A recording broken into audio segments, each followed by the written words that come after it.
ನಮಸ್ಕಾರ ವೀಕ್ಷಕರೇ, ಮನೆಮದ್ದು ಯೂಟ್ಯೂಬ್ ಚಾನಲ್ಗೆ ಎಲ್ಲರಿಗೂ ಸ್ವಾಗತ. ಮನುಷ್ಯನ ದೇಹದಲ್ಲಿ ಇಮ್ಯುನಿಟಿ ಪವರ್ ತುಂಬ ಚೆನ್ನಾಗಿದ್ದಾಗ, ಅಂದರೆ ರೋಗ ನಿರೋಧಕ ಶಕ್ತಿ ಸರಿಯಾಗಿ ಇದ್ದಾಗ ಬೇರೆ ಬೇರೆ ಕಾಯಿಲೆಗಳು ಬರೋದು, ಆರೋಗ್ಯ ಹದಗೆಡೋದು ಎಲ್ಲ ತುಂಬಾ ಕಡಿಮೆ ಇರುತ್ತೆ. ಈ ಇಮ್ಯುನಿಟಿ ಪವರ್ ಬರೋದು ನಾವು ತಿನ್ನೋ ಆಹಾರದಿಂದ ಅಥವಾ ನಮ್ಮ ಡೈಲಿ ರುಟೀನ್ ಏನಿದೆ, ಎಕ್ಸಸೈಸ್, ನೀರು ಕುಡ್ತೀವಿ, ಇದೆಲ್ಲದರಿಂದ ಸಿಗುತ್ತೆ ನಮಗೆ. ಆದರೆ ಬರೀ ಆಹಾರ ತಿಂದರೆ ಸಾಕಾಗಲ್ಲ, ನಾವು ಕರೆಕ್ಟಾಗಿರೋ ಆಹಾರ ತಿನ್ನಬೇಕು. ಅದೇ ರೀತಿಯಲ್ಲಿ ನಾವು ತಿಂದ ಆಹಾರ ಸರಿಯಾಗಿ ಜೀರ್ಣ ಆಗಿ ಆ ಆಹಾರದಲ್ಲಿರೋ ವಿಟಮಿನ್ಸ್ಗಳು, ಖನಿಜಾಂಶಗಳು ಎಲ್ಲವೂ ಕೂಡ ನಮ್ಮ ಇಡೀ ಬಾಡಿಗೆ ಸಪ್ಲೈ ಆಗಬೇಕು. ಆಗ ಮಾತ್ರ ನಾವು ಹೆಲ್ದಿಯಾಗಿರೋಕ್ಕೆ ಸಾಧ್ಯ ಆಗೋದು. ಇವತ್ತಿನ ಈ ವಿಡಿಯೋದಲ್ಲಿ ನಾನು ನಮ್ಮ ರೋಗ ನಿರೋಧಕ ಶಕ್ತಿ ಜಾಸ್ತಿ ಮಾಡುವಂತಹ ಹಾಗೆ ನಮ್ಮ ಜೀರ್ಣಕ್ರಿಯೆ ಸರಿಯಾಗಿ ಆಗುವಂತಹ ಅಥವಾ ಆಗಲಿಕ್ಕೆ ಸಹಾಯ ಮಾಡುವಂತಹ ಒಂದು ಮನೆಮದ್ದನ್ನು ಹೇಳ್ತೀನಿ. ಈ ವಿಡಿಯೋನ ಪೂರ್ತಿ ನೋಡಿ. ನೀವಿನ್ನೂ ನನ್ನ ಚಾನಲ್ನ ಸಬ್ಸ್ಕ್ರೈಬ್ ಮಾಡಿಲ್ಲ ಆದರೆ ಪ್ಲೀಸ್ ನನ್ನ ಮನೆಮದ್ದು ಯೂಟ್ಯೂಬ್ ಚಾನಲ್ನ ಸಬ್ಸ್ಕ್ರೈಬ್ ಮಾಡಿ, ಹಾಗೆ ಪಕ್ಕದಲ್ಲಿ ಇರುವ ಬೆಲ್ ಐಕಾನ್ನ ಕ್ಲಿಕ್ ಮಾಡಿ. ನಾರ್ಮಲ್ ಆಗಿ ನಮ್ಮ ಊಟದಲ್ಲಿ ಇವಾಗ ಲಂಚ್ ಅಂತ ತಗೊಂಡ್ರೆ ಒಂದು ಕೋಸಂಬರಿ ಇರಬಹುದು, ಪಲ್ಯ ಇರಬಹುದು, ಅದೇ ರೀತಿ ತಂಬಳಿ, ರಸಂ, ಸಾಂಬಾರ್, ಕೊನೆಗೆ ಮೊಸರನ್ನ, ಇದೆಲ್ಲದೂ ಕೂಡ ಕಂಬೈನ್ ಆಗಿರಬೇಕು. ಇದೆಲ್ಲದೂ ಇದ್ದಾಗ ಮಾತ್ರ ನಮ್ಮ ದೇಹಕ್ಕೆ ಬೇಕಾಗುವಂತಹ ಎಲ್ಲ ಥರದ ವಿಟಮಿನ್ಸ್ಗಳು, ಖನಿಜಾಂಶಗಳೆಲ್ಲವೂ ಸಿಗುತ್ತೆ, ಕರೆಕ್ಟಾಗಿ ಪೌಷ್ಟಿಕಾಂಶಗಳು ಸಿಗುತ್ತೆ. ಸೊ ಇದರಲ್ಲಿ ಒಂದಾಗಿರುವಂತಹ ತಂಬುಳಿ, ಇವತ್ತು ನಾನು ಹೇಳ್ತಾ ಇರೋದು ಒಂದು ತಂಬುಳಿಯ ಬಗ್ಗೆ. ಅದಿನ್ಯಾವುದೂ ಅಲ್ಲ, ವಿಟಮಿನ್ ಸಿ ತುಂಬ ಜಾಸ್ತಿಯಾಗಿ ಸಿಗುವಂತಹ ನೆಲ್ಲಿಕಾಯಿಯಿಂದ ಮಾಡುವಂತಹ ಒಂದು ತಂಬುಳಿ. ನೆಲ್ಲಿಕಾಯಿ ನಮಗೆಲ್ಲರಿಗೂ ಗೊತ್ತೇ ಇದೆ, ನಮಗೆ ಬೇರೆ ಬೇರೆ ಥರದಲ್ಲಿ ಹೆಲ್ಪ್ ಆಗುವಂತಹ ವಿಟಮಿನ್ ಸಿ ತುಂಬ ರಿಚ್ ಆಗಿರುವಂತಹ ಒಂದು ಪದಾರ್ಥ.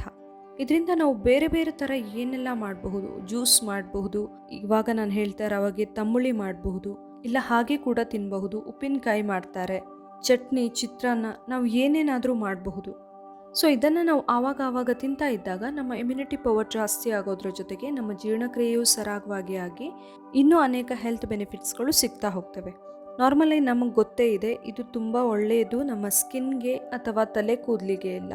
ಆ್ಯಂಡ್ ಈ ನೆಲ್ಲಿಕಾಯಿ ನಮ್ಮ ದೇಹದಲ್ಲಿರುವ ಬ್ಯಾಡ್ ಕೊಲೆಸ್ಟ್ರಾಲ್ನ ತೆಗೆದುಹಾಕೋಕ್ಕೆ ಕೂಡ ಹೆಲ್ಪ್ ಮಾಡುತ್ತೆ. ಅದೇ ರೀತಿ ವೆಯ್ಟ್ ಲಾಸ್ ಮಾಡೋಕ್ಕೆ, ತೂಕ ಕಡಿಮೆ ಮಾಡ್ಕೊಳ್ಳೋಕ್ಕೆ ಕೂಡ ಇದು ಒಂದು ಬೆಸ್ಟ್ ಮೆಡಿಸಿನ್. ಸೊ ಇಷ್ಟೆಲ್ಲ ವೆರೈಟೀಸ್ ಆಫ್ ಬೆನಿಫಿಟ್ಸ್ ಇರುವಂತಹ ನೆಲ್ಲಿಕಾಯಿಯಿಂದ ಮಾಡುವಂತಹ ತಂಬುಳಿ ಹೇಗೆ ಮಾಡೋದು ಅಂತ ನೋಡ್ಕೊಂಬರೋಣ ಬನ್ನಿ. ಮೊದಲಿಗೆ ಇದಕ್ಕೆ ಬೇಕಾಗುವಂತಹ ಇಂಗ್ರೀಡಿಯೆಂಟ್ಸ್ನ ನಾನು ಹೇಳಿಬಿಡ್ತೀನಿ. ಇಲ್ಲಿ ನಾನು ತೊಗೊಂಡಿರೋದು 2 ನೆಲ್ಲಿಕಾಯಿ, ಸ್ವಲ್ಪ ದೊಡ್ಡ ಸೈಜ್ ಇರೋದ್ರಿಂದ 2 ನೆಲ್ಲಿಕಾಯಿ ತೊಗೊಂಡಿದ್ದೀನಿ. ಚಿಕ್ಕದಾದರೆ ಒಂದೆರಡು ಜಾಸ್ತಿ ತೊಗೊಳ್ಬಹುದು. ಹಾಗೆ ಒಂದು ಅರ್ಧ ಬೌಲ್ ಆಗುವಷ್ಟು ಕಾಯಿ ತುರಿ, ಹಸಿ ಕಾಯಿ ತುರಿ ಆದರೆ ತುಂಬ ಚೆನ್ನಾಗಿರುತ್ತೆ. ಹಾಗೆ 8ರಿಂದ 10 ಕಾಳುಮೆಣಸು. ಇದು ಸ್ವಲ್ಪ ಖಾರ ಬೇಕು ಅನ್ನೋರಿಗೆ ಕಾಳುಮೆಣಸು ಬೇಕಂದರೆ ಜಾಸ್ತಿ ಹಾಕ್ಕೊಳ್ಳಿ. ನಾವು ಬೇರೆ ಹಸಿ ಮೆಣಸು ಅಥವಾ ಕೆಂಪು ಮೆಣಸು ಎಲ್ಲ ಹಾಕೋದಕ್ಕಿಂತ ಕಾಳುಮೆಣಸು ಹಾಕಿದರೆ ನಮಗೆ ಹೆಲ್ತ್ ಬೆನಿಫಿಟ್ಸ್ ತುಂಬ ಜಾಸ್ತಿ. ಒಂದು ಅರ್ಧ ಚಮಚ ಆಗುವಷ್ಟು ಜೀರಿಗೆ ಕೂಡ ಹಾಗೆ ನಮ್ಮ ಡೈಜೆಷನ್ಗೆ ತುಂಬ ಹೆಲ್ಪ್ ಮಾಡುವಂಥದ್ದು. ಒಂದು 1/4 ಲೋಟ ಆಗುವಷ್ಟು ಕಡ್ದಿರೋ ಮಜ್ಜಿಗೆ ಅಥವಾ ಮೊಸರು. ತುಂಬ ಹುಳಿ ಇರೋದು ಬೇಡ, ಯಾಕಂದರೆ ನೆಲ್ಲಿಕಾಯಿ ಆಲ್ರೆಡಿ ಹುಳಿ ಇರೋದ್ರಿಂದ ಮಜ್ಜಿಗೆನೂ ಹುಳಿ ಇದ್ದರೆ ತುಂಬ ಹುಳಿ ಆಗುತ್ತೆ, ತಿನ್ನೋಕಷ್ಟು ಚೆನ್ನಾಗಿರಲ್ಲ. ಹಾಗೆ ರುಚಿಗೆ ಬೇಕಾಗುವಷ್ಟು ಉಪ್ಪು. ಇವಾಗ ಬನ್ನಿ ನೆಲ್ಲಿಕಾಯಿಯ ತಂಬುಳಿ ಹೇಗೆ ಮಾಡೋದಂತ ನೋಡ್ಕೊಂಬರೋಣ. ಮೊದಲಿಗೆ ತೊಗೊಂಡಿರೋ ನೆಲ್ಲಿಕಾಯನ್ನು ನಾನಿಲ್ಲಿ ತುರಿದು ಇಟ್ಕೊಂಡಿದ್ದೀನಿ. ನೀವು ಬೇಕಂದರೆ ಅದನ್ನು ಜಜ್ಜಿ ಒಳಗಡೆ ಇರೋ ಬೀಜನ ಸಪ್ರೇಟ್ ಮಾಡಿ ಕೂಡ ಇಟ್ಕೊಳ್ಬಹುದು. ನಾನು ಮಿಕ್ಸಿ ಮಾಡೋಕ್ಕೆ ಈಸಿ ಆಗುತ್ತೆ ಅನ್ನೋ ರೀಸನ್ಗೋಸ್ಕರ ತುರಿದು ಇಟ್ಕೊಂಡಿದ್ದೀನಿ. ಬಾಣಲೆ ಬಿಸಿಗಿಟ್ಟು ಫಸ್ಟು ತುಪ್ಪನ ಹಾಕ್ಕೊಳ್ಳಿ. ನೀವು ತುಪ್ಪ ಯೂಸ್ ಮಾಡಲ್ಲ ಆದರೆ ನೀವು ಕುಕ್ಕಿಂಗ್ ಆಯಿಲ್ ಯಾವುದು ಯೂಸ್ ಮಾಡ್ತೀರಾ ಅದನ್ನು ಕೂಡ ಹಾಕ್ಕೊಳ್ಬಹುದು. ತುಪ್ಪ ಸ್ವಲ್ಪ ಬಿಸಿ ಆದಮೇಲೆ ತುರಿದಿಟ್ಕೊಂಡಿರುವಂತಹ ನೆಲ್ಲಿಕಾಯನ್ನು ಹಾಕಿ ಚೆನ್ನಾಗಿ ಬಾಡಿಸಿ. ಕೆಲವು ಸರಿ ನೆಲ್ಲಿಕಾಯಿ ಸ್ವಲ್ಪ ಹಸಿ ಇದ್ದಾಗ ಕೆಲವರಿಗೆ ಗಂಟ್ಲಲ್ಲಿ ಕೆರೆತ ಸ್ಟಾರ್ಟ್ ಆಗುತ್ತೆ. ತುಪ್ಪದಲ್ಲಿ ಬಾಡಿಸ್ಕೊಂಡಾಗ ಅದರ ಫ್ಲೇವರ್ ಕೂಡ ಚೆನ್ನಾಗಿ ಬರುತ್ತೆ ತುಪ್ಪದ್ದು, ಅದೇ ರೀತಿ ಸ್ಮೆಲ್ ಕೂಡ ಚೆನ್ನಾಗಿ ಬರುತ್ತೆ. ಹಾಗೆ ತೊಗೊಂಡಿರುವಂತಹ ಕಾಳುಮೆಣಸನ್ನು ಹಾಕಿ ಮತ್ತು ಜೀರಿಗೆ ಕೂಡ ಹಾಕಿ ಸ್ವಲ್ಪ ಫ್ರೈ ಮಾಡಿ. ಜೀರಿಗೆ ಹಾಕಿದ ಮೇಲೆ 1 ಅಥವಾ 2 ನಿಮಿಷ ಫ್ರೈ ಮಾಡಿದರೆ ಸಾಕು. ಅಷ್ಟು ಫ್ರೈ ಮಾಡಿ ಅದನ್ನು ಸ್ವಲ್ಪ ತಣ್ಣಗಾಗೋಕ್ಕೆ ಬಿಡಿ. ಅದು ಸರಿಯಾಗಿ ತಣ್ಣಗಾದ್ಮೇಲೆ ಒಂದು ಮಿಕ್ಸಿ ಜಾರ್ಗೆ ಅದನ್ನು ಟ್ರಾನ್ಸ್ಫರ್ ಮಾಡಿ. ಅದರ ಜೊತೆಗೆ ತೊಗೊಂಡಿರುವಂತಹ ಕಾಯಿ ತುರಿ ಹಾಗೆ ರುಚಿಗೆ ಬೇಕಾಗುವಷ್ಟು ಉಪ್ಪು, ಇದಿಷ್ಟನ್ನು ಹಾಕಿ ಸ್ವಲ್ಪ ನೀರು ಹಾಕಿ ನುಣ್ಣಗೆ ಮಿಕ್ಸಿ ಮಾಡಿ. ನೋಡಿ, ಇದೀಗ ನುಣ್ಣಗೆ ಮಿಕ್ಸಿ ಆಗಿದೆ. ಸರಿಯಾಗಿ ಮಿಕ್ಸಿ ಆದಮೇಲೆ ಅದನ್ನು ಒಂದು ಪಾತ್ರೆಗೆ ಹಾಕ್ಕೊಂಡು ಸ್ವಲ್ಪ ನೀರು ಆ್ಯಡ್ ಮಾಡ್ಕೊಳ್ಳಿ. ತಂಬುಳಿ ಅಂದರೆ ನಾರ್ಮಲಿ ನೀರಾಗಿ ಇರಬೇಕು. ಸೊ ಸ್ವಲ್ಪ ನೀರನ್ನು ಆ್ಯಡ್ ಮಾಡ್ಕೊಳ್ಳಿ. ಬೇರೆ ತಂಬಳಿಗಾದರೆ ನಾವು ಡೈರೆಕ್ಟಾಗಿ ಮಜ್ಜಿಗೆನ ಅಥವಾ ಮೊಸರನ್ನ ಆ್ಯಡ್ ಮಾಡಬಹುದು. ಇದು ಆಲ್ರೆಡಿ ಹುಳಿ ಇರೋದ್ರಿಂದ ಮಜ್ಜಿಗೆ ಮೊಸರು ತುಂಬ ಜಾಸ್ತಿ ಹಾಕಿಬಿಟ್ರೆ ತುಂಬ ಹುಳಿ ಆಗುತ್ತೆ. ಅದಕ್ಕೆ ಸ್ವಲ್ಪ ನೀರನ್ನು ಫಸ್ಟ್ ಆ್ಯಡ್ ಮಾಡಿಕೊಂಡು ತೊಗೊಂಡಿರುವಂತಹ ಮಜ್ಜಿಗೆ ಅಥವಾ ಮೊಸರು ಹುಳಿ ಇಲ್ಲದೆ ಇರೋದು ಅದನ್ನು ಹಾಕ್ಕೊಳ್ಳಿ. ಸರಿಯಾಗಿ ಮಿಕ್ಸ್ ಮಾಡಿ. ಅದನ್ನು ಸರಿಯಾಗಿ ಮಿಕ್ಸ್ ಮಾಡಿದ ಮೇಲೆ ಒಗ್ಗರಣೆ ಬೇಡ ಅನ್ನೋರು ಹಾಗೆ ಊಟ ಮಾಡಬಹುದು, ಇಲ್ಲ ಒಗ್ಗರಣೆ ಹಾಕ್ಕೊಂಡ್ರೆ ತುಂಬ ಚೆನ್ನಾಗಿರುತ್ತೆ.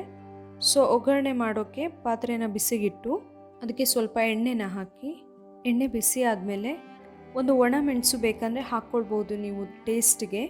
ಒಣಮೆಣಸನ್ನು ಕಟ್ ಮಾಡಿ 2 ಪೀಸ್ ಮಾಡಿ ಅಥವಾ 4 ಪೀಸ್ ಮಾಡಿ ಹಾಕಿ, ಹಾಗೆ ಸ್ವಲ್ಪ ಜೀರಿಗೆ. ನೀವು ಸಾಸಿವೆ ಕೂಡ ಬೇಕಂದರೆ ಹಾಕ್ಕೊಳ್ಬಹುದು, ಜೀರಿಗೆ ಮಾತ್ರ ಆದರೂ ಹಾಕ್ಕೊಳ್ಬಹುದು. ಜೀರಿಗೆ ಸರಿಯಾಗಿ ಫ್ರೈ ಆದಮೇಲೆ ಅದನ್ನು ತಂಬಳಿಗೆ ಹಾಕಿ ಮಿಕ್ಸ್ ಮಾಡಿ.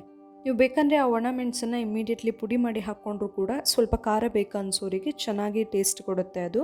ಈ ತಂಬಳಿನ ನೀವು ಅಟ್ಲೀಸ್ಟ್ ಒಂದು 2 ವಾರಕ್ಕೆ ಒಮ್ಮೆ ಆದರೂ ಮಾಡಿ ತಿಂದರೆ ನಮ್ಮ ದೇಹಕ್ಕೆ ಬೇಕಾಗುವಂತಹ ಅನೇಕ ಪೌಷ್ಟಿಕಾಂಶಗಳು ಸಿಗುತ್ತೆ ಇದರಿಂದ. ಆ್ಯಂಡ್ ಊಟ ಮಾಡುವಾಗ ಆದಷ್ಟು ಈ ತಂಬಳಿನ ಸ್ಟಾರ್ಟಿಂಗಲ್ಲಿ ಊಟ ಮಾಡಿ. ನಾವು ನಾರ್ಮಲಿ ಊಟದಲ್ಲಿ ರಸಮ್ ಸಾಂಬಾರೆಲ್ಲ ಯೂಸ್ ಮಾಡೋದಕ್ಕಿಂತ ಮುಂಚೆ ಈ ತಂಬಳಿನ 1-2 ತುತ್ತು ತಿಂದರೆ ನಮ್ಮ ಜೀರ್ಣಕ್ರಿಯೆ ಸರಿಯಾಗಿ ಆಗೋಕ್ಕೆ ಇದು ತುಂಬ ಹೆಲ್ಪ್ ಮಾಡುತ್ತೆ. ಹಾಗೆ ಡೈರೆಕ್ಟಾಗಿ ಮಸಾಲೆ ನಮ್ಮ ಹೊಟ್ಟೆಗೆ ಹೋಗೋದು ಕೂಡ ತಪ್ಪುತ್ತೆ. ನೋಡಿದ್ರಲ್ಲ ವೀಕ್ಷಕರೇ, ನಮಗೆ ನಾರ್ಮಲ್ ಆಗಿ ಸಿಗುವಂತಹ ನೆಲ್ಲಿಕಾಯಿಯಿಂದ ಮಾಡುವಂತಹ ಒಂದು ಅದ್ಭುತ ತಂಬಳಿ.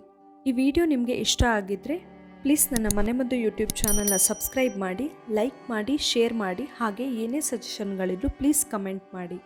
Thank you.